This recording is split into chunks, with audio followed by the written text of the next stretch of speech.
반갑습니다. 하이델베르크 교리문답. 오늘은 103문 5계명에 대해서 함께 살펴보도록 하겠습니다. 5계명입니다. 내 부모를 공경하라 라고 우리는 흔히들 잘 알고 계실 겁니다. 10계명을 계속 배우고 있는데요. 1계명부터 4계명까지는 잘 아시다시피 10계명 두 돌판 중 첫째 돌판으로 하나님께 대한 우리의 의무를 얘기하고 있습니다. 두 번째 5계명부터 10계명은요. 이웃에 대한 우리의 의무, 이것을 이웃사랑이라고 표현할 수 있지요. 이 이웃사랑을요, 더 쉽게 풀어서 설명하면 이웃과의 관계 속에서 어떻게 하나님 사랑을 나타낼 수 있을까라는 그 핵심 원리를 나타내는 것이 5계명부터 10계명이라는 것입니다. 여러분, 제가 원리라는 용어를 썼습니다. 이게 뭐냐면 내 부모를 공경하라, 부모님 말 잘 들어라, 여기서 끝나는 계명이 아니라 부모라는 그것 안에 어떤 원리가 포함되어 있는데 그 원리대로 살아라 라는 것을 5계명부터 10계명이 나타내고 있는 겁니다. 이걸 꼭 기억하시면서 후반부, 이 10계명 후반부를 좀 배워나가시길 소망합니다. 5계명은 특별히 권세, 권위에 대한 부분으로 봐야 되는데요. 권세라고 하면 생각해야 될 게 있습니다. 뭐냐면 권세를 어떻게 보아야 할 것인가. 그리고 권세 이러면 왠지 정치하고 연관지어서 권력이라는 것과 좀 생각이 들지 않습니까? 그러면 세상 권력 아래서 그리스도인들은 어떻게 해야 되는가?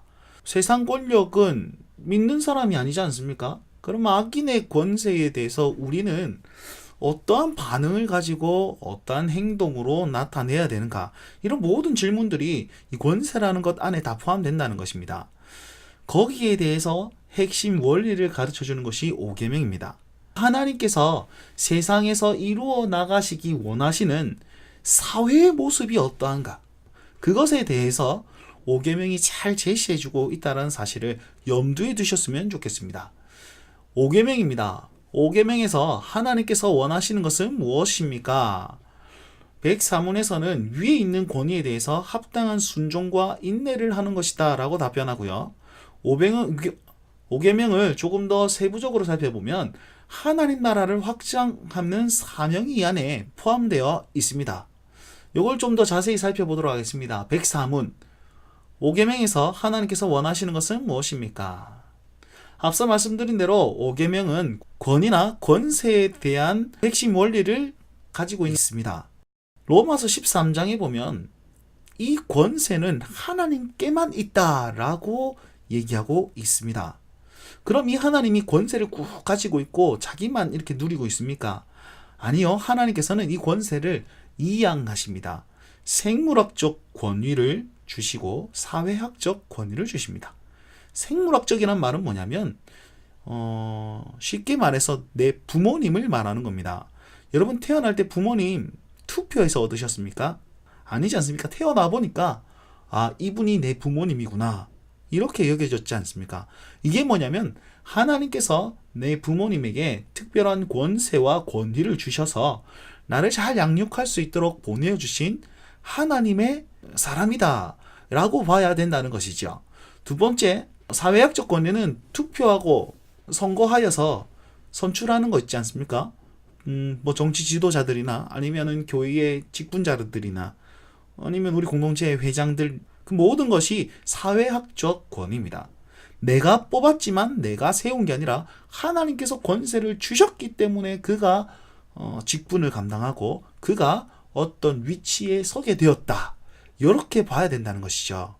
그래서 우리는 하나님이 주신 권세와 권위로 말미암아 저 사람이 저 일을 하고 있구나 이런 믿음으로 일단은 봐야 된다는 것입니다. 그래서 5계명에 보면 이러한 원리로 내 부모를 공경하라. 내 부모의 그 의미가 더 큰 맥락에서 나이가 많은 사람, 은사에 따라서 직책에 따라서 나보다 위에 있는 권위에 공경하라라고 얘기하는 겁니다. 저기 답에 보시면 나의 부모님 그리고 내 위에 있는 모든 권위에 공경과 사랑과 신실함을 나타내라 라고 얘기하고 있지 않습니까? 내 부모라는 것은 내 위에 있는 모든 권위를 얘기하는 것이고 나의 은사 직책은요 웨스터민스터 신앙고백에서 분류하여 설명하는 것입니다.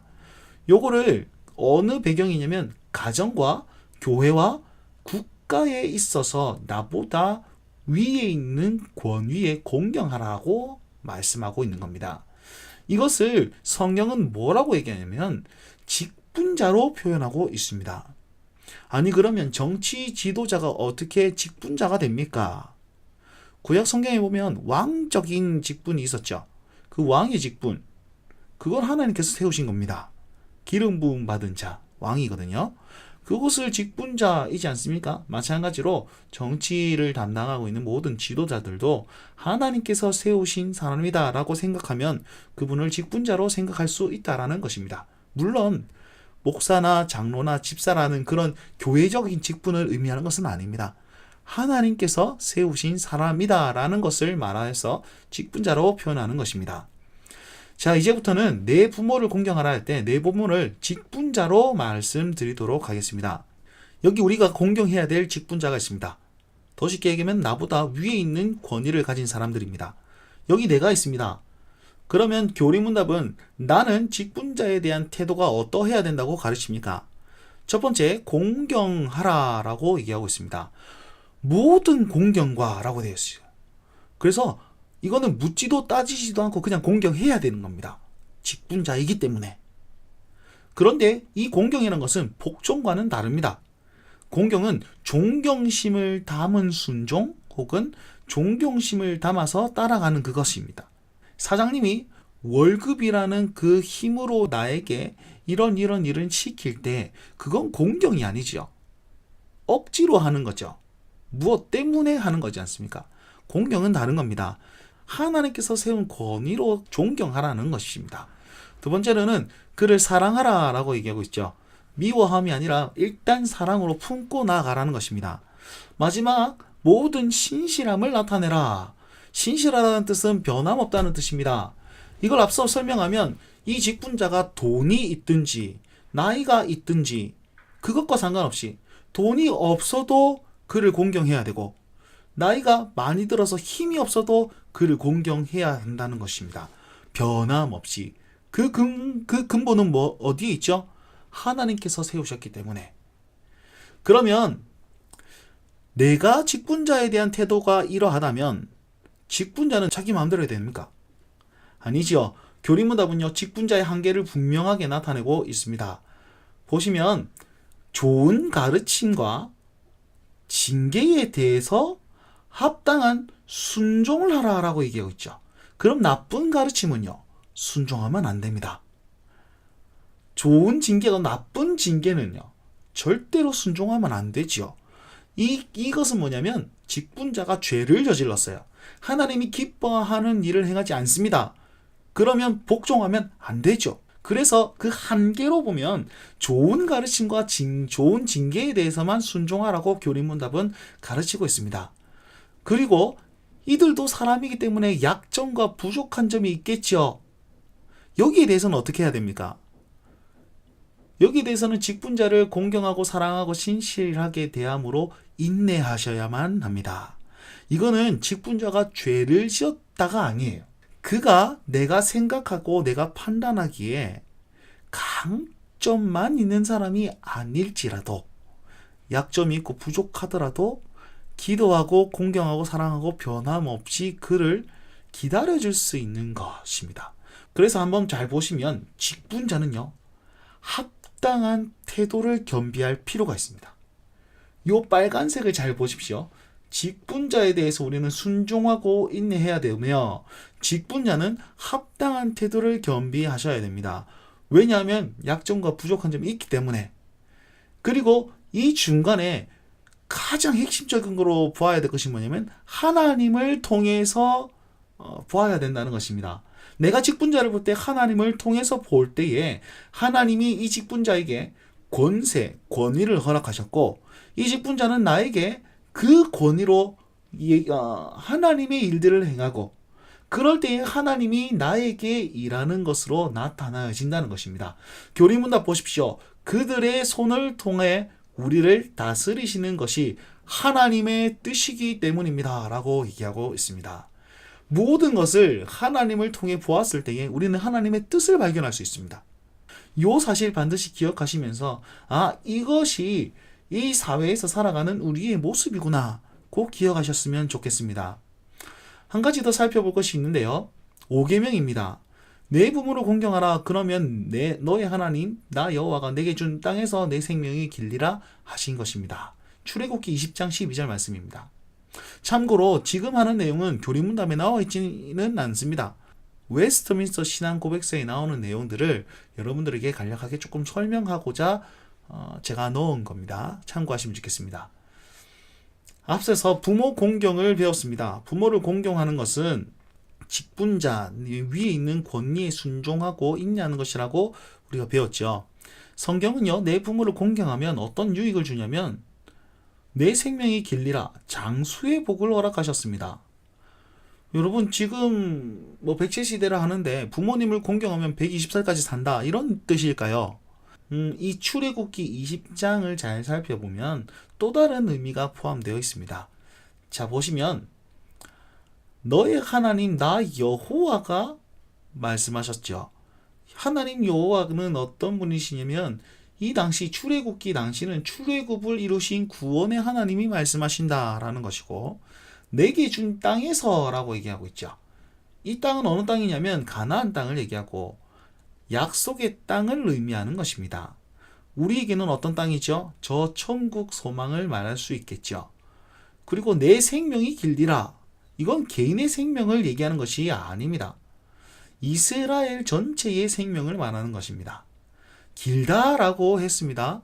이건 오래 산다라는 의미라기보다는 오래 산다는 뜻도 있지만 전쟁과 포로와 기근이 없어서 평안한 삶을 유지하고 복된 삶을 얻을 수 있다라는 것으로 말할 수 있습니다. 이것을 그 당시 상황으로 얘기하면 이렇게 얘기할 수 있는데요. 너의 하나님 여호와가 라는 말은 언약의 하나님이 내게 준 땅, 언약의 땅에서 생명이 언약 백성들의 삶을 든든히 세워가신다라는 말로 풀어서 설명할 수 있습니다. 전부 다 언약임의 약속이죠. 그렇기 때문에 이 언약과 약속이 우리에게도 전달되어서 그냥 우리 생명이 쭉 길다는 게 아니고 언약 백성으로서의 삶이 계속 이어져 갈 수 있다라는 사실을 말하고 있습니다. 부모를 공경하라. 직분자가 합당한 태도를 가졌을 때 자녀들 다음 세대는 공경과 순종과 인내로 이 직분자를 대할 때에 하나님의 뜻이 전수되고 이루어집니다. 부모에게서 자녀에게로 이어져 가게 되죠. 이걸 다른 말로 하면 하나님 나라의 확장이라고 할 수 있습니다. 출애굽기 시대를 보십시오. 이들에게 무슨 교역자가 있었습니까? 아니면 교회 학교가 있었나요? 이들에게 신앙을 배울 수 있는 유일한 곳은 가정이었습니다. 물론 모세가 얘기하고 하나님의 말씀을 선포하고 하긴 했지만 명확한 성경이 기록되어 있지 않았기 때문에 구두로 부모님이 들려주시는 그 이야기로 말미암아서 하나님을 깨닫고 신앙을 배웠단 말이에요. 그래서 부모를 공경한다는 말은 이 하나님의 메시지를 전달해 줄 수 있는 직분자를 공경하라는 거죠. 그리고 그리했을 때 언약 백성으로서의 삶이 든든해져 간다는 사실이죠. 지금도 마찬가지입니다. 부모가 하나님이 주신 그 권위와 권세로 자녀들에게 신앙을 전수해주고 그 자녀들은 순종과 인내로 말미암아 신앙을 받았을 때에 하나님의 사람으로서 우리는 영원히 살아갈 수 있습니다.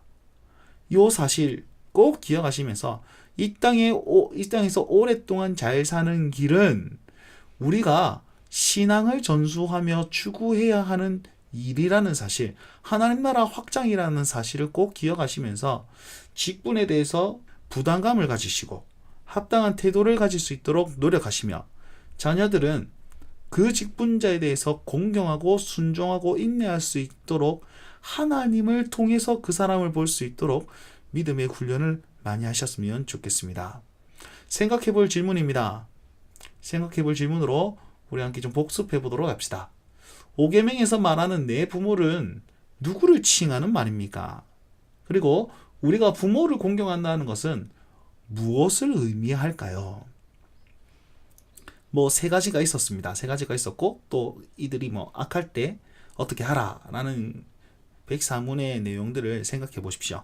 두 번째, 나의 삶의 현장에서 리더가 하나님을 기뻐하지 않는 일을 행할 때, 그가 악인일 때 여러분은 어떻게 행동해야 합니까?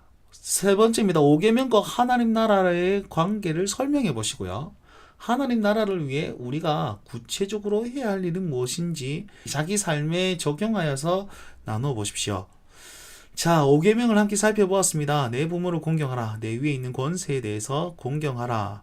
요것을 잘 기억하시면서 우리가 신앙으로 이 세상을 살 때에 하나님께서 기뻐하시는 사회가 나타날 줄 믿습니다.